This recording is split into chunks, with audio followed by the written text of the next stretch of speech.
Hey guys, so today we're moving on to Essay 2 and talking about argumentation.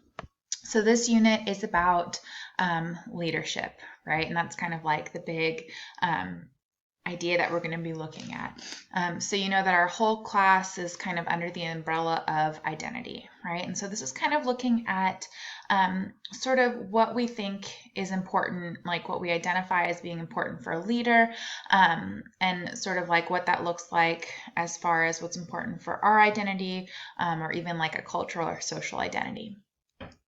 So essay 2, like I said, you're going to be writing an argument. You're going to be arguing about a person and whether or not they're a good leader. You're going to be using the readings that I'm supplying as well as online resources if you would like, and we're going to talk about that in a second. So we're going to be reading a couple articles that can support your claim. If you do want to use outside sources, like I said, we're going to talk about assessing resources for that as well. So what I mean by claim is it's kind of like your opinion about the topic, right? The claim is going to be clearly stated in your thesis as that controlling idea, right? And then the topic, of course, will be whoever that leader is. So think about, as far as your claim, is it debatable, right? So your claim might be that Obama is a great leader, right? So is that something you can debate? Is the focus narrow, right?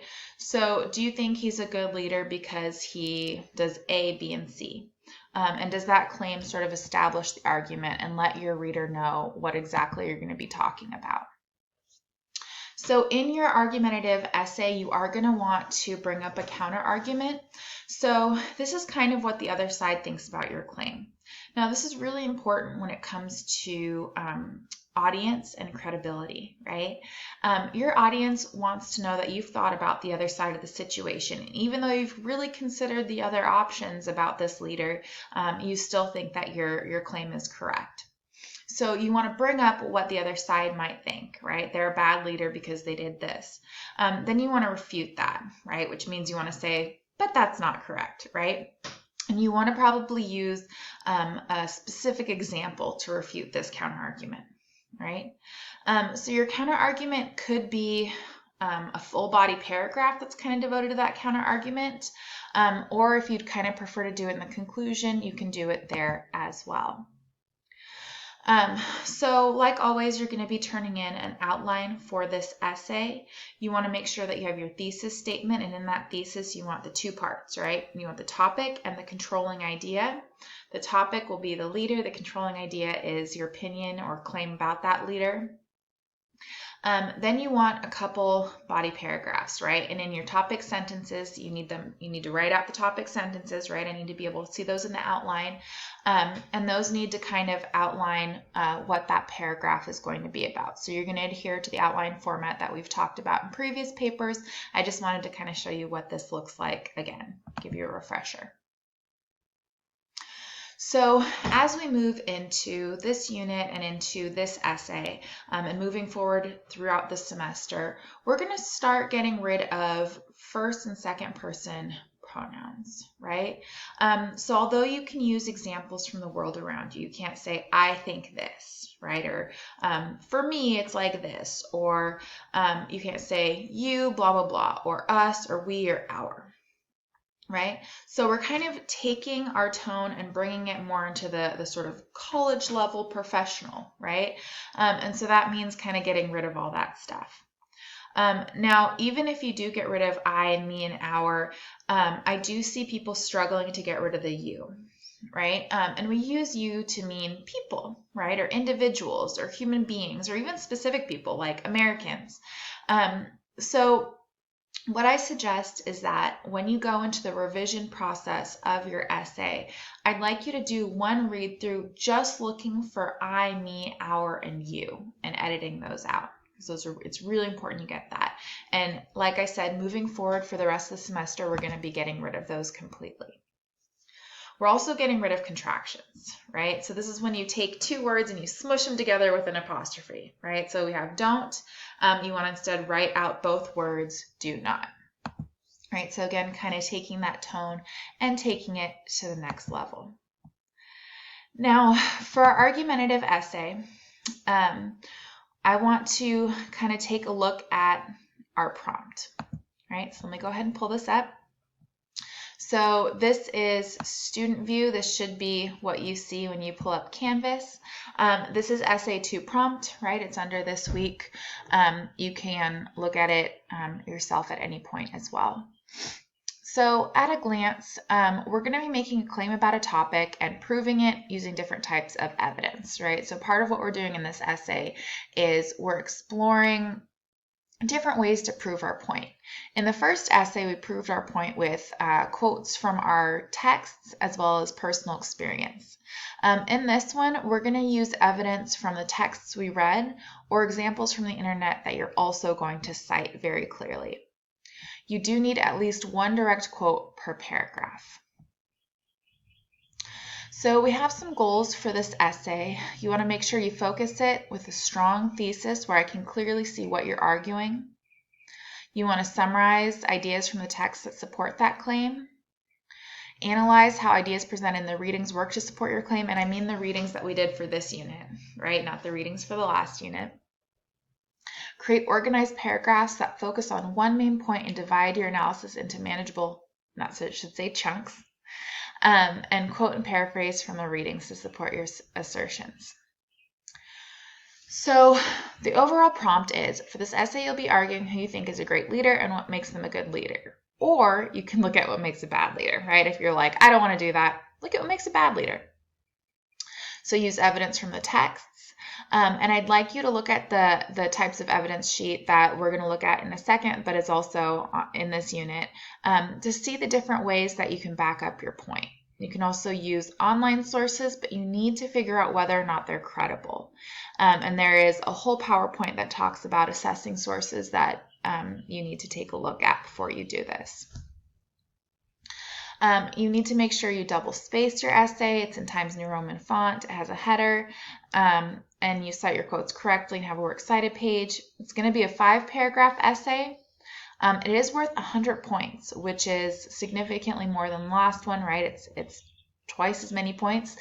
This is because at this point, you should kind of understand paragraph structure. You should understand a thesis and that kind of thing, because we practiced it for the last essay and I gave you feedback on outlines, rough drafts, and final drafts. So you should have a little bit more information about this. So I'd like to go ahead and look at the different types of evidence sheet really quickly. So what you guys are going to do for this essay is you're going to use examples from our readings, but you're also going to consider looking online for different examples. And again, you need to look at the PowerPoint about assessing online resources before you do this. So we can use brief personal examples or observations. So kind of experiences you've had with your own life. You need to be able to do this without using I or me, right? So you can say, for example, some people have experienced, this or that, right? You can use brief examples from other sources, right? And again, this document is in this unit, so you can look at it yourself and kind of look at what are they, why use them, and considerations. But I'm just kind of briefly going over this so you can kind of take a look at this. So using other sources, right? So using the articles I've provided, or you could use the Encyclopedia Britannica online. You could use other kind of .org or .edu sources that you deem are acceptable to kind of back up what you say. You could use more extended examples.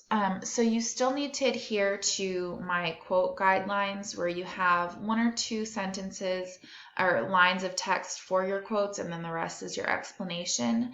But this can kind of take a little bit more time to kind of discuss what you mean, right? So if you have a particular leader that you're talking about that maybe grew up in not so great environment and ended up overcoming adversity, you can kind of explain that in a little bit longer, in like a paraphrase, right? Or in a summary, a little bit longer, but make sure you cite that. You can use some facts, right? So what I mean by facts, or below that it says statistics, right? These are like proven things, right, that you can cite. For example, for statistics, if there's a stat that you find online that says 9 out of 10 people want their leader to have really great morals that align with theirs, you can throw that statistic in, right? Information or opinions from expert sources, right? So you can take this from people who, work in the leadership field or something like that. Definitions are always helpful. I know some of you have used those before in your introductory paragraphs. That's a great place for them, but you can also use definitions as great evidence. Descriptive details. Now, this is probably a lot more what you want to use for like a narrative essay or something like that. But you can kind of explore what that might look like for this argument. Logical reasoning. I do think that compare and contrast and cause and effect is a really great way to kind of prove your point, right? So you can compare the leadership that you like of one leader to a leader that you don't like so much, right? And that's it, right? We have one whole blank page. So I'd like you to think about those different types of evidence as you build your essay. It's always really important to think about your audience as you kind of pick what type of evidence to use. Like I said, we also have an entire PowerPoint that focuses on assessing evidence. Remember, you don't need to log on. It'll pop up in a second. But you're going to want to look at kind of assessing evidence before you kind of move on. Now, you do have an outline and brainstorm due in a little bit, so please make sure that you really focus on your thesis and your topic sentences and what types of evidence you're going to use so I can give you really great feedback. All right?